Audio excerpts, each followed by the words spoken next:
Hamıya salam, bu mənim Valid Fərmanoğlu və bu demək ki, Texno Bro kanalındasınız və videonun altında da gördüyünüz kimi bugün mövzumuz ikinci əl iPhone alarkən nəyə diqqət etmək lazımdır? iPhone'ların yenisi təəssüf ki, ildən ilə qiymətləri qalxır. Yeni iPhone'ları almaq elə də ucuz məsələ deyil. İşlənmiş iPhone alarkən xüsusilə tanımadığınız insanlardan, xüsusilə elan saytından alarkən ustaya aparmadan heç olmasa özünüz nələri yoxlaya bilərsiniz ki, bir çox şeyləri, necə deyirlər, Türkiyə demişkən garantiya alarsınız. Gəlin başlayaq. Tanımadığım insandan iPhone alanda birinci mən nə edərdim? Şəxsən bax, mən nələr edərdim? Birincisi adamdan soruşardım ki, bu smartfonun əgər doğrudan da onun dediyi kimi o özü işlədib onu, o özünün olub, nə bilim, yaxın adamın olub. Yəni o adamdan təbii ki, aldığı yerdən çek olsa əla olar və hər hansı bir sübutu ki, yəni hansısa formada sübutu ki, o da olanda o vaxtı və oradan onu alıb, yəni o çek sənəd olaraq da qəbul eləmək olar.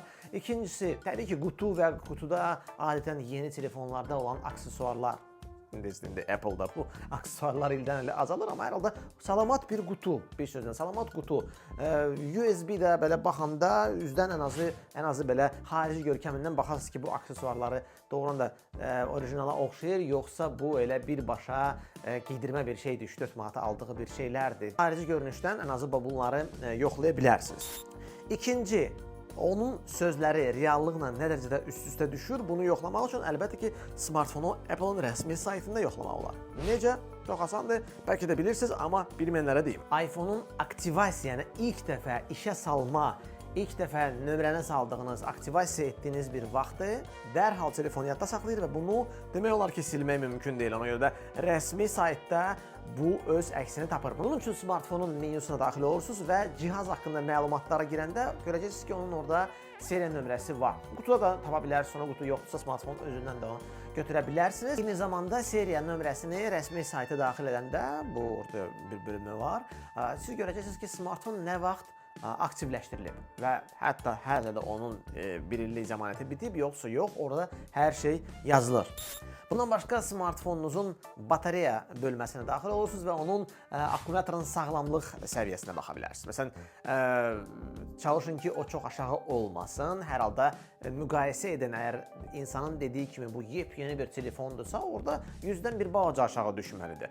Tam da 100 ola bilməz, yəni tam da 100 göstərilirsə, bir yöndə o pil deyilər, Türkçə, yəni akkumulyatorun səviyyəsi həmin o bölmədə əgər faizi 100-dürsə, bu da biraz qəribədir. Çünki 100 yalnız bu dəqiqə qutudan çıxmış və maksimum 1-2 ay işlənmiş bir telefonda ola bilər. Yəni çünki faiz istər-istəməz hər gün şarj olunan telefonda aşağı düşməlidir. Yəni 90 neçə olması, bu realdır. Amma 100 olması bu o deməkdir ki, ya batareyada hansısa bir müdaxilə olunub, yəni o əvəz olunub yenisi ilə, o qədər köhnəsi idi ki, əvvəlkisi, orijinalı və ona görə 100-də yenidən, ya da ki, sadəcə olaraq proqram səviyyəsində hansısa problem var. Hər iki halda belə telefonun alınmasında, yəni bir balaca artıq tərəddüd etmək lazımdır. Daha sonra iPhone-un aşağı hissəsində, yəni dinamik hissəsində 2 boltu var, yəni şurup deyək ki ona.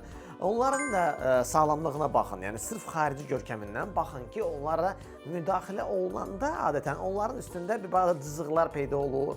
Onlara artıq bu vint açan toxunub deyə, ona görə istər-istəməz onlar zavoddakı kimi olmur. Bəziləri çox kobud olur artıq açanda onlara, ona görə də hətta onlar mikro əzilirlər. Yəni onları yaxşı-yaxşı işığın altında baxın. Səliqəlidirlərsə, bəli, çox güman ki, o iPhone heç vaxt açılmayıb. Bundan başqa iPhone köhnədirsə, Touch ID nisbətən yenidirsə, o zaman orada Face ID-nin düzgün işləyib işləməməsini də mütləq yoxlayın. Çünki bu smartfonlarda, köhnə iPhone-larda problem yaranan hissə ola bilər və onun yenisi ilə əvəz olunması daha sonra sizə baş ağrısı olacaq. Ona görə də nəzərə alın ki, haradasa iPhone 13-dən bu tərəfədirsə model, orada Face ID həm də horizontal işləməlidir. Yəni onun hər iki tərəfində işləməsini də mütləq yoxlamaq lazımdır. Eyni zamanda smartfonda vacib olan hissələr şarj portunu da yoxlayın. Bunu ən azı ora Lightning-dirsə, Lightning Type-C-dirsə, Type-C-dirsə öz kabelinə salaraq baxın, o oynamamalıdır yerində. Ən azı yəni bilməlisiniz ki, o port çox da işlənməyib və tezliklə sıradan çıxmayacaq. Orada kip oturmalıdır təbii ki. Səsini yoxlayın, açın hər hansı bir videonun musiqini və tam səsi verin smartfonunuzda.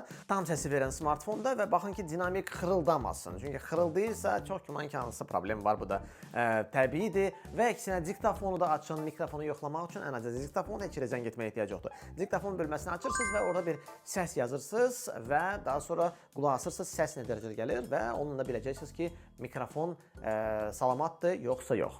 Görürsünüz, yəni xırda şeylərdir, amma bunları hamısını yoxlasaz yaxşıdır. Çünki bunları yoxlamasaz, sonradan artıq alış-veriş baş versə, bu detallarda problem çıxmasını da görsəz, artıq siz onları dəyişməli olacaqsınız, yenə də əlavə xərc olacaqsınız. Amma mən sizə hər halda ilkin olaraq qiymətləndirmə baxımından aldanmamaq üçün etməli olduğunuz addımları artıq dedim. Şəxsən mən işlənmiş iPhone alsaydım, tanımadığım adamdan mütləq bu addımları atardım. Siz də şərhlərdə yazın, nə vaxtsa işlənmiş iPhone almısınızmı və almısınızsa aldanmısınızmı, nəyə baxmısınız və ya nəyə baxmamısınız. Öz fikirlərinizi mütləq şərhlərdə bildirin və gələcəkdə hansı mövzularla bağlı buradan video gəlsin, bunu da şərhlərdə yazın. Növbəti videolarda görüşərik. Kanala abunə olmağa və videonu bəyənməyə unutmayın. Hələlik.